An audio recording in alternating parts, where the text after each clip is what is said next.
तो हेलो मेरे प्यारे बच्चों, कैसे हैं आप लोग और कैसे चल रही है आप लोग की बोर्ड एग्जाम की तैयारी।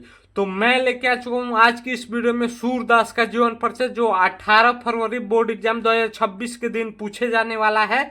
तो अगर आप लोग इस वीडियो को पूरा देख लेते हैं तो आपको जीवन परिचय लिखने का ट्रिक भी मालूम चल जाएगा और सूरदास का जीवन परिचय भी याद हो जाएगा और टॉपर जीवन परिचय कैसे लिखते हैं उनका ट्रिक भी मालूम चल जाएगा। इसलिए आप लोग वीडियो को पूरा देखिएगा। चलिए वीडियो को स्टार्ट करते हैं। तो सबसे पहले आप लोग यहाँ पे जीवन परिचय लिखने से पहले यहाँ पे देखिए किसका आप लोग जीवन परिचय लिख रहे हैं, कवि या लेखक का। यहाँ पे कवि का लिख रहे हैं तो यहाँ पे हेडिंग डाल दीजिएगा कवि परिचय। उसके बाद से यहाँ पे प्रश्नोत्तर संख्या लिख दीजिएगा। उसके बाद से यहाँ पे जिस भी लेखक या कवि का जीवन परिचय लिख रहे होंगे उनका यहाँ पे नाम लिख दीजिएगा ब्लैक पेन से। उसके बाद से संक्षिप्त एक बॉक्स बना के उसमें संक्षिप्त जीवन परिचय उनका लिख दीजिएगा। उसके बाद से इनका लॉन्ग जीवन परिचय लिख दीजिएगा और इसके बाद से इनकी रचनाएं लिख दीजिएगा। आपको 5 में से 5 मार्क्स मिलेगा। तो चलिए मैं आप लोग को बताता हूँ आप लोग को कैसे लिखना है। तो सबसे पहले आप एक बॉक्स बना दीजिएगा, उसमें उनका संक्षिप्त जीवन परिचय लिखेगा। नाम क्या था, तो नाम उनका सूरदास था और उनका जन्म कब हुआ था, तो सन 1478 ईस्वी में। और उनका जन्म स्थान कहाँ हुआ था, तो रुनकता में।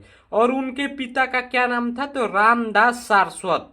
उसके बाद से उनकी माता का क्या नाम था, तो जमुना दास। उनके गुरु कौन थे, तो बल्भाचार्य। और उनकी रचनाएं कौन कौन सी हैं, तो सूर सागर, सूर सरावली। और उनकी मृत्यु कब हुई, तो सन 1583 ईस्वी में। एक बॉक्स बना के आप लोग इतना लिख लीजिएगा और इसी पॉइंट से आप लोग बना बना के यहाँ पे लॉन्ग जीवन परिचय को लिख दीजिएगा। केवल आप लोग शॉर्ट जीवन परिचय बिल्कुल सही से याद कर लेते हैं तो आप लोग लॉन्ग जीवन परिचय आसानी से बनाकर लिख देंगे और एग्जामिनर एक भी नंबर नहीं काटेगा और आपको पूरा मार्क्स देगा। तो अब चलते हैं उनके लॉन्ग जीवन परिचय पर। देखिए उनका यहाँ पे सबसे पहले ब्लैक पेन से हेडिंग डाल दीजिएगा जीवन परिचय। उसके बाद से यहाँ पे आप लोग लिखिएगा सूरदास का जन्म सन 1478 ईस्वी में आगरा से जाने वाली सड़क के पास स्थित रुनकता नामक स्थान पर हुआ था। सूरदास जी का जन्म कब और कहाँ हुआ था, तो सूरदास जी का जन्म 1478 ईस्वी में रुनकता नामक स्थान पर हुआ था और उनके पिता का नाम रामदास सारस्वत था। और सूरदास जी के पिता का क्या नाम था, तो रामदास सारस्वत। उसके बाद से यहाँ पे देखते हैं तो सूरदास जी जन्मांध थे या नहीं, कुछ विद्वानों में मतभेद है। मतलब सूरदास जी जन्म से अंधे थे या नहीं, कुछ विद्वानों में मतभेद है। और बचपन से ही विरक्त होकर ये गौ घाट पर रहने लगे और बचपन से ही ये विरक्त होकर गौ घाट पर रहने लगे। इन्होंने वल्लभाचार्य जी को स्वरचित पद गाकर सुनाया और इन्होंने वल्लभाचार्य जी को स्वरचित पद गाकर सुनाया। तभी से ये उनके शिष्य बन गए, तभी से ये उनके शिष्य बन गए। और वहीं गोवर्धन पर्वत पर श्रीनाथ जी के मंदिर में कीर्तन करने लगे और वहीं बने गोवर्धन पर्वत पर श्रीनाथ जी के मंदिर में कीर्तन करने लगे।